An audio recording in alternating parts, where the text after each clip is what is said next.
Justin. I'm Andrew Hill from the Financial Times. At this point, we're locking the doors, and Justin's lieutenants are moving among you to find those who rated him less than average on all these issues, and they're going to be dealt with.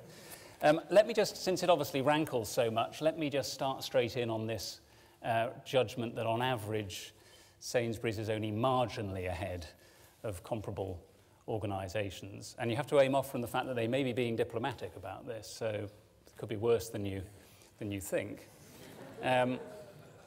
If that means... First rule of being on stage is know your audience. There's no chance they're being diplomatic. If that means others are doing as well as you say you're doing, isn't that a good thing in this particular case with the issues of environmental improvement, sustainability? Well, it depends, of course, your lens. I mean, I think it's really important that I go back to the point that I made, which is that, in the end, competition will drive the change. If the bar is higher because others are genuinely doing a better job than us, we should face into that and address that because we want to have real leadership. If the bar isn't actually higher and we've failed to communicate, there's still a challenge for our business. In fact, in truth, it's a cop-out. The last place we should go is to believe it's just because, even though we're doing a brilliant job, we're legends in our own lunchtime and no one's yet worked it out. There has to be, as I said, if that's the perception, by definition it's the reality, because many of the people in this room are the key influencers of the 22 million people that shop in our stores. So if we can't get you to that place as people on this subject, it's going to be a struggle to get our customers there. As it happens, we know, because we measure it, our customers rate us a little bit better than marginally ahead. But of course they experience it day in, day out in the reality of the business that they've chosen to spend their money with. So to some extent, you might argue customers are likely to get it first. It's interesting to me that in this particular issue, you don't want to get too far ahead of your customers. They've given you the trust, obviously, of saying you take the decisions on what's good for them. And that's a big responsibility. But how far ahead can you get of what customers actually want? Well, I think you can't get too far ahead because it's counterproductive. Actually, in a way, back to the other element of your first question, which is if you're passionate about the agenda, really, then don't you want everybody to join in? Well, this is true of not being too far ahead. I'll give you a specific example. Under the banner of Best for Food and Health, we have led the charge on salt reduction. But in one instance, we went too far. We wanted to be the first retailer in our own label bread to be less than 1% salt. That was a big step from where we were. It was out of step with the marketplace. What actually happened was our customers stopped buying our bread because it didn't taste as good, because salt is a desensitizer of the palate, and started buying more brands. Now, apart from the fact I hate people buying brands instead of own label for many reasons, there was a good reason why we didn't want to buy brands, because brands had even more salt in than our own label did before we made the change. So the net effect in the 6 months after we made the change was our consumers ate more salt. So if our objective was to help our customers cut down on salt, we'd single-mindedly failed. And that's because we went too far from where the consumer was. And I think you could go through most of these issues and find examples of where going too far has the potential to be counterproductive. One of the other elements that was identified as an opportunity for you is in this issue of building the sustainable supply chain, which is clearly a point at which supermarkets like yours, chains like yours, can have a much wider influence over this issue than they might do even with your own big footprint. One of the respondents in the comments section asked why, instead of aiming just for sustainable sourcing for the top 30 raw materials and commodities on your own brands, you hadn't gone further. And I'm just wondering whether, again, this is a situation where you can only influence what you can influence at this stage, and that's a further step or a step too far. Well, I mean, I think there are 2 or 3 questions embedded in that.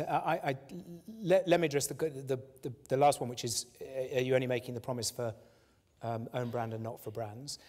Well, yes, because we only control the supply chain, but many of the commitments that we've made include commitments to challenge and influence our branded supply base. And I think we're pretty unique in having set ourselves public targets to do that. And that's not without challenges, because ultimately we aren't the brand owner, nor are we going to control that supply chain.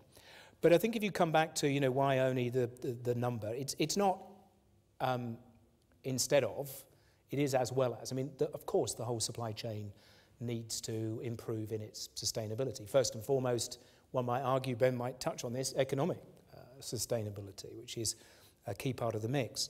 But the reason we've picked the particular commodities that we have is that we believe, and I'm sure we won't quite have got the right list, that we are going to see a requirement that retailers reach further back into the supply chain if in 2020 or thereabouts we are going to be able to give customers the product that they want at a price that they can afford. We saw in the world food price shocks in 2008, very quickly some countries closed their borders, most notably Thailand on rice. That was counterproductive in terms of world trade, and we think, however, those kind of restrictions on ability to source are likely to become more of the picture, not less of the picture. So I've referred to it sometimes publicly as soft vertical integration. We don't want to own the assets ourselves, we don't want to control them, but by providing long-term commitments, we can actually secure supply far into the future. Last year I was in South Africa cutting the ribbon on 400 hectares of citrus, planted entirely at the cost of our supplier. Won't produce a sellable fruit for 4 years, but we provided a commitment to purchase all the fruit for the UK because we believe we need an alternative source to the south of Spain and that the Orange River has significantly less issues of water and resource sustainability than does the south of Spain. That's a very long-term view on a particular product. So it's what I call soft vertical integration. On this issue of targets, you touched on in your remarks that the simplicity of the 2020 concept, but there were a number of comments in the survey about the number of targets and the sheer abundance of different targets at all levels. Just explain to us a little bit why that works and why it isn't perhaps confusing for some people who are trying to meet these myriad targets. Well, it's a balance to be struck. Funnily enough, before we created our 2020 plan, I think probably our number one criticism from the outside world was we didn't have enough targets. So maybe we've swung it the other way. I don't think there's any right answer to the question.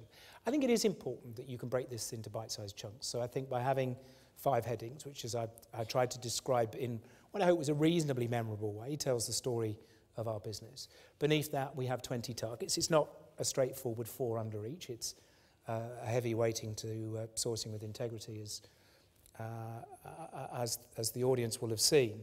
And then beneath that, we've tried to set targets that reflect the nature of the challenges in that area. So in 1 or 2 areas, like carbon, it's possible to pretty much set one big, horrible, overarching target, which requires us to do a myriad things. In other areas, making a positive difference in our community, I think it has to be very multifaceted and therefore quite a lot of supporting targets that go beneath it.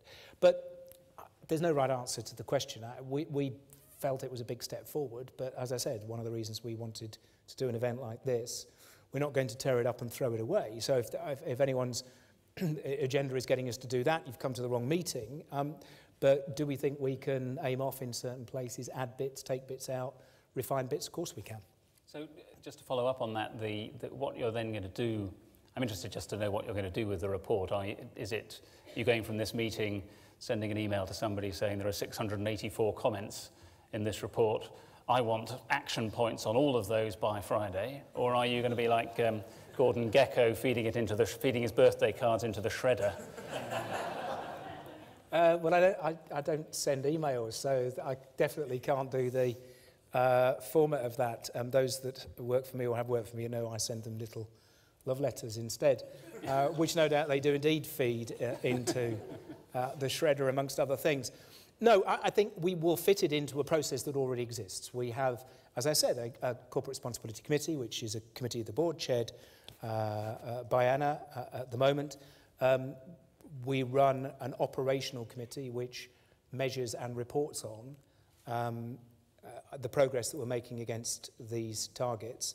Each of the 5 subjects is chaired by a member of the board, as I mentioned, Neil, in the case of environment, and we'll feed it into that process. It's another bit of grist to that mill of whether or not we're doing enough to tell a convincing story to our customers that they can and should trust us on this agenda.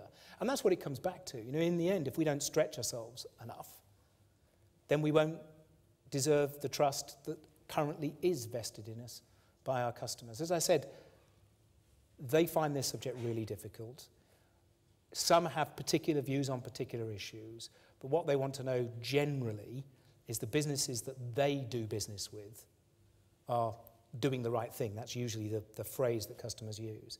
That we've asked the questions, come up with the answers, if you like, that they would love to be able to do themselves if only they could kind of get their arms around the subject. So if we don't listen, and the 200 people in this room are out there saying that not just to us, but to their own constituencies, we'll fall behind very quickly. Let me just test your collaboration competition issue by talking briefly about Marks & Spencer, which was marked as the leader in all but one of the 8 areas that you didn't lead on. So is their sustainability strategy better than yours, or are they just better at communicating about it? Who's here from Marks & Spencer's in the room? Well, I'll give it a go. As far as the food business is concerned, I can claim a good deal of authorship in the food sustainability strategy because it was created under my stewardship when I was in charge of the food business back in 2000, 2003. So it would be pretty stupid of me to say that that's not a really good approach because I'm proud that I created it there, and I think the team have done an extraordinary job in taking it forward over the last 8 years. I think I would say, however, that M&S is not a scale business on food by comparison to us. By the comparison of most food businesses, of course, they're huge. They're certainly bigger than any individual consumer. And so the changes that we have to bring about require us to re-engineer supply chains because of the scale of our business in a way that for a smaller business like Marks & Spencer is less challenging. And so to that extent, I think they can get further down some issues quicker, simply because of a lack of scale. Let me give you a sense of that. And by the way, this was a decision that Marks & Spencer's piggybacked on what we did, not the other way around, our conversion to 100% fair trade bananas back in 2007. At the time, we were buying 70% of the entire production of the Windward Islands of bananas. So we, with our partners in the Windward Islands, had to convert the entire Windward Islands supply chain to fair trade.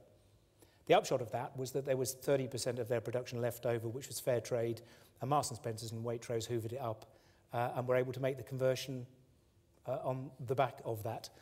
Nobody else has joined since. And the main reason they haven't is that the scale challenge of going and doing that somewhere else has put it beyond them so far, because I think that is a so far issue. Let me ask you one last question, and obviously later you'll all get the chance to pose even trickier questions. But is this something you lie awake worrying about, or rather, is it something you worry about more than you worry, for example, about Wednesday's second quarter trading statement? Well, I'm not one of the words worries, I'm pleased to say. I think it's very difficult to do a job like mine if you wake up worried, because there's so many things you know for certain you won't be doing as well as you might. But if what you mean by the question, you know, where do you place it in the hierarchy?